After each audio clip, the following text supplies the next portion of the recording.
I think any leader, Rob, whether it's a funeral home owner or anyone else, it's important to lead by example. You're a leader no matter where you are, and you should lead by example and be a person who's worth following. And the way you do that is by practicing things that allow people to say, okay, I want to follow that. That is something I like. That is something I appreciate. Welcome to FD Talks, the forward-thinking podcast created to help funeral professionals run their business and serve families. Join us as we discover important funeral and death care topics. Gain incredible, dependable, and valuable information to help your business succeed in a rapidly changing environment. Well, hello, and thanks for joining us for another episode of FD Talks. I'm Rob Davidson, and today we're going to explore a topic that I think can apply to every funeral professional in every funeral home, and that is leadership. No matter what your title is or how experienced you are, your leadership is an important part of your growth as a funeral professional and how you care for families.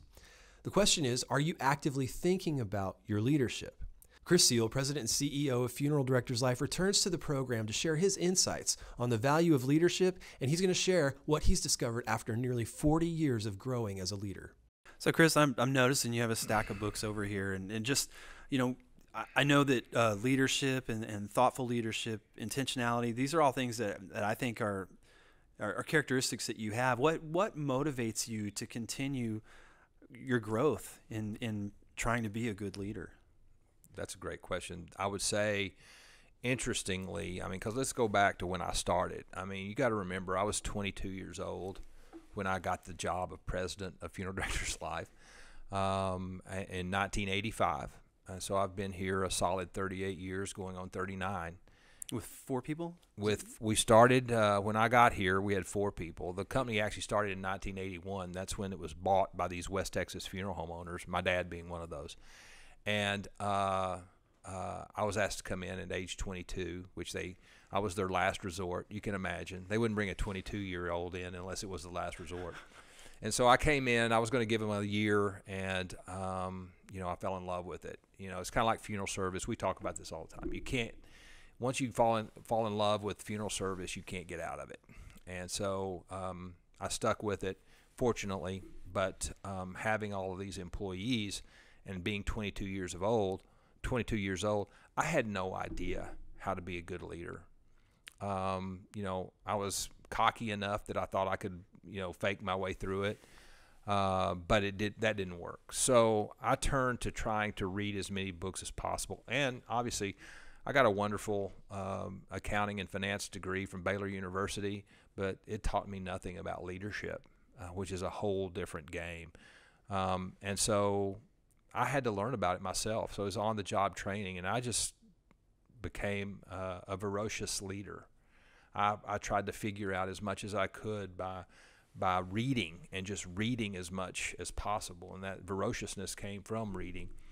And it's just been something I've had to piece together, because back in 2003 I made a huge change in my life and decided that I needed to move toward establishing our company with Christian principles.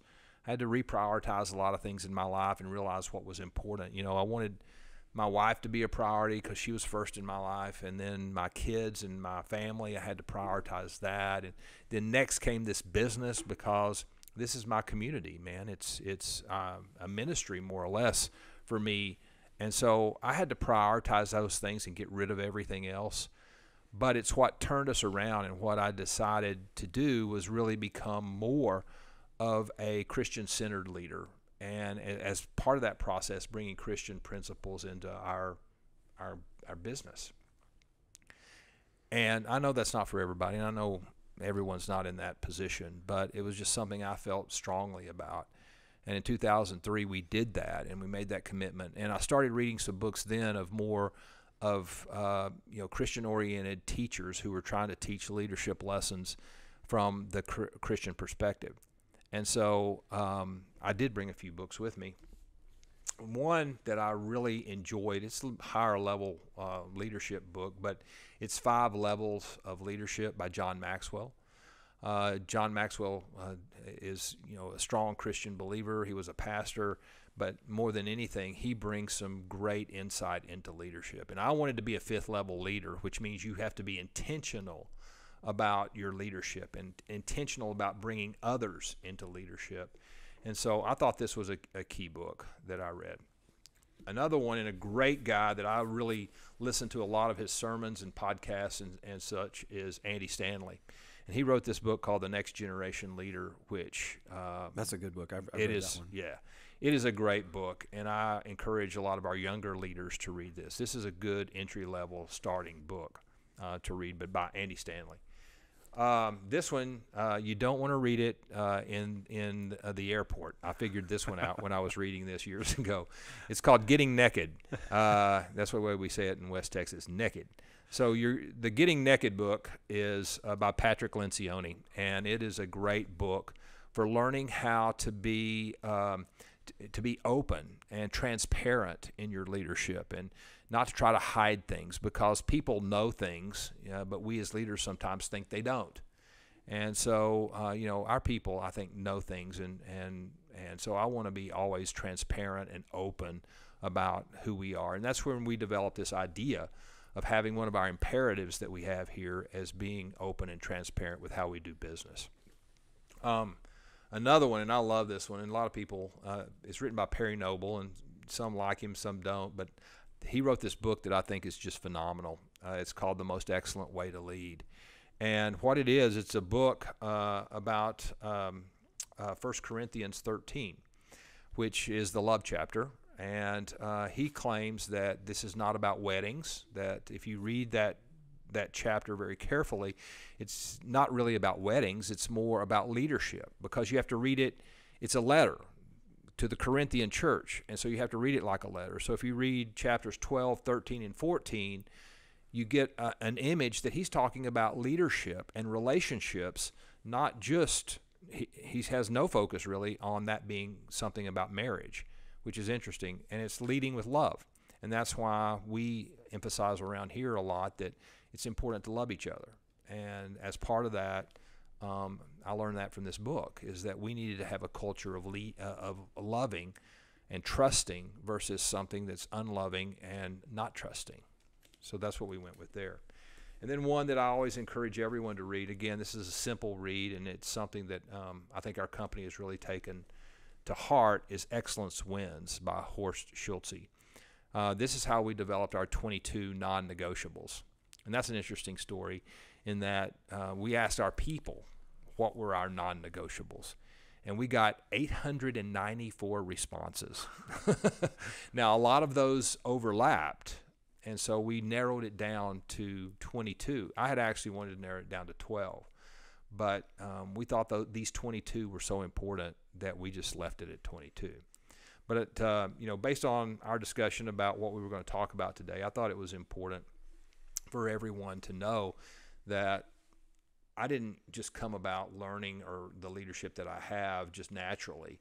I had to study, and I still study. Like you said, Rob, I mean, I'm never satisfied with where we are with our leadership, and things change, man. Things have changed over time with me. Just looking at when I started, I was much more of an authoritarian leader, like were the founders of this company. I mean, if you look back and look at those guys who were part of the great generation, they really focused on a more authoritarian leadership. And that's how they ran their businesses. And they separated their lives. They had their home life, they had their church life, they had their business, they had their social or civic life, and those were all separate parts of their life. And the one thing that I've learned over time through some of these leadership books is that all needs to come together. You can't lead those separate type lives. And if you bring Christian perspectives to your home or at your church you're involved in, then you should bring those Christian perspectives to work as well. And so that's just something I've learned over time, and it's caused me, I feel, to be a better leader and to be more sensitive to the new generation of employee, because we do have a new generation of employees that look at things differently. Work is different to them today than it was let's say 20 years ago. And so I've had to change and modify the way I lead in order to be more of an effective leader to the people we're bringing into the workplace today. What's probably been the biggest thing you've had to overcome in your leadership growth? Well, I think there's probably multiple things. And if you talk to people who work for me, you probably will hear multiple things. But I think more than anything, Rob, just a few things. Number one, versatility. When I started out, like I said, I was, a cocky 22-year-old who thought I knew everything. And I was what's called a driver. I wanted to get things done, and I had in my mind the way things should go. And I wasn't necessarily as sensitive to people as I should have been. But once I learned about versatility and learned the fact that I was a driver and I needed to be more sensitive to the personality style and the personality types of someone else that I was talking to, so I could be a better communicator. And actually, that's hard. Golly, yeah. So the thing I had to learn was how I could read people that I talked to better, so that I could alter my method of communication. Because I'm a driver, and I'm pretty cut to the chase. I want to talk in bullet points. I want to accomplish things more quickly.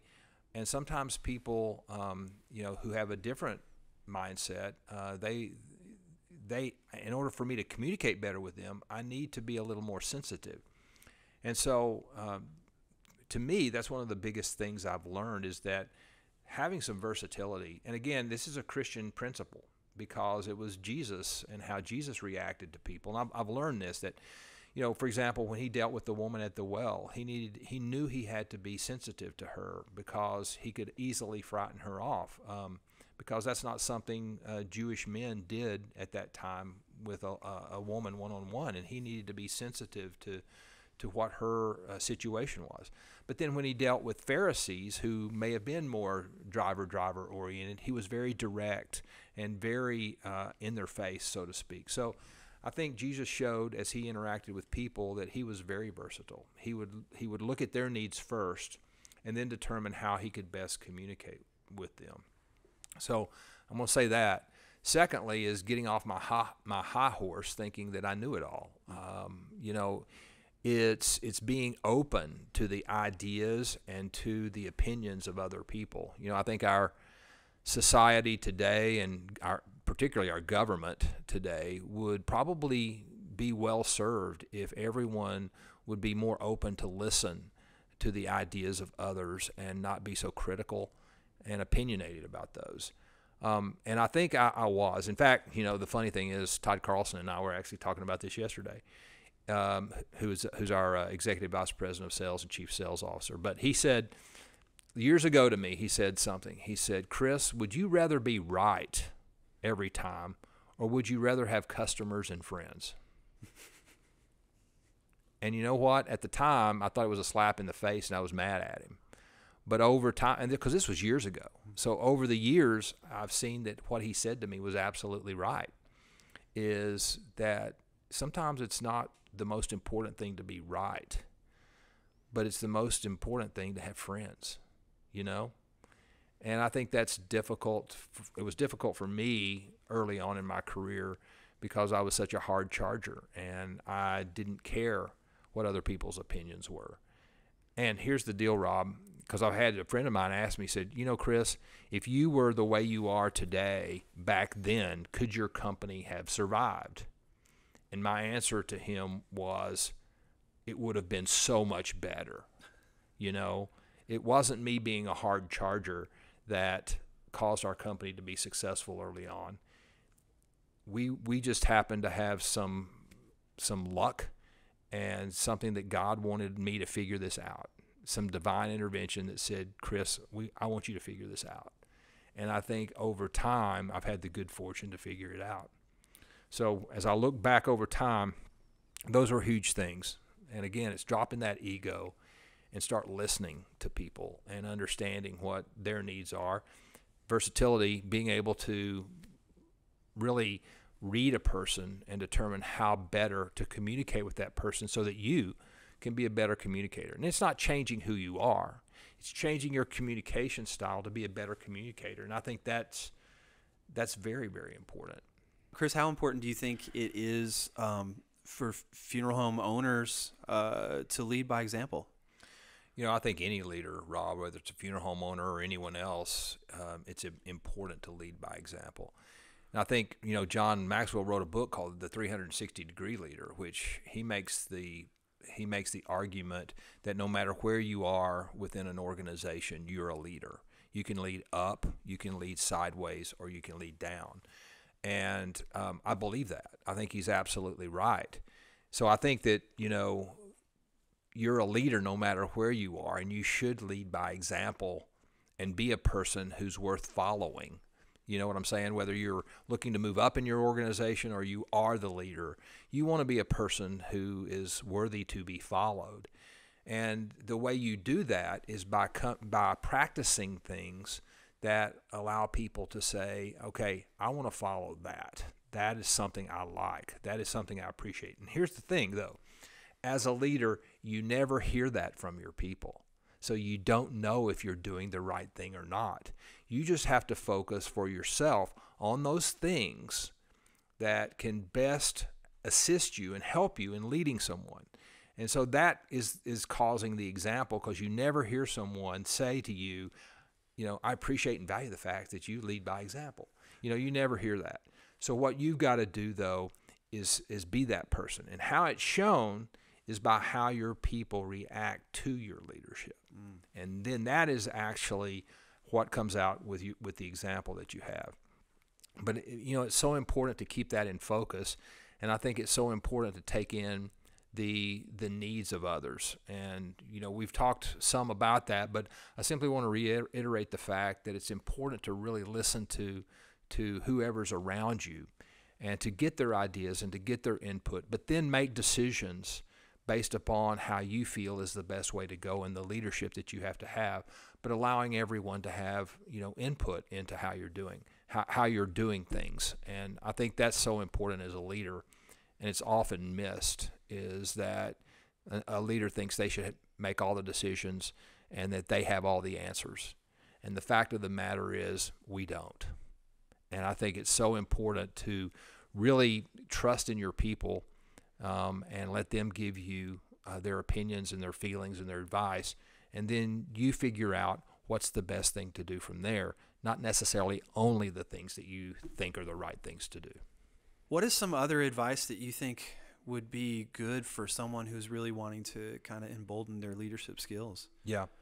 I think number one is never being satisfied with where you are as a leader, because I think most of us as leaders, when we really look back and think about where did we get our leadership style, it mostly came from the leaders that led us at some point in time in our life. And not all of those were good. Not all those leaders were good leaders, but that's where we gained our perspective on how to lead. So I think you've got to set that aside and say, what type of leader do I really want to be? And then I encourage any leader to get into reading and studying leadership. I know that sounds funny to some people, but that's the only way that I've known to figure out how to be a better leader. And again, not that I've got it all figured out, because I don't. By far, I do not. But I do know that as I study and learn more about leadership, it is helping me to become a better leader, because I'm trying new things. And that's another thing, Rob, that I think is important for leaders to do, is try these new things. As you read these books, is don't just read the book. Highlight them. Dog-ear the pages that you want to come back to. Really figure out what you want to try. And don't try it all at once, because trying these things all at once never works. Because your staff will never believe you're going to carry forward with it. Take small steps. And then over time, it changes the way you lead, and it changes the perception of your people toward your leadership. And I think that's the important thing, is that you're looking to change over time. You're not looking to change in one day, because that's impossible.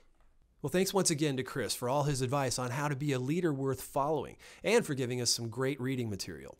We hope today's episode has inspired you to take a look at your own leadership style and maybe think about how you can best grow as a leader in your funeral home. And remember, even if you don't have a leadership title, families are counting on you to help lead them in their times of need. Thanks again for joining us, and we'll see you next time. If you would like more information about today's topic or previous discussions, please visit us online at funeraldirectorslife.com/FD Talks. There you can find information about this podcast and submit any comments, suggestions, or feedback about our series. We also welcome your ideas for future episodes. Listen to FD Talks wherever you get your podcasts.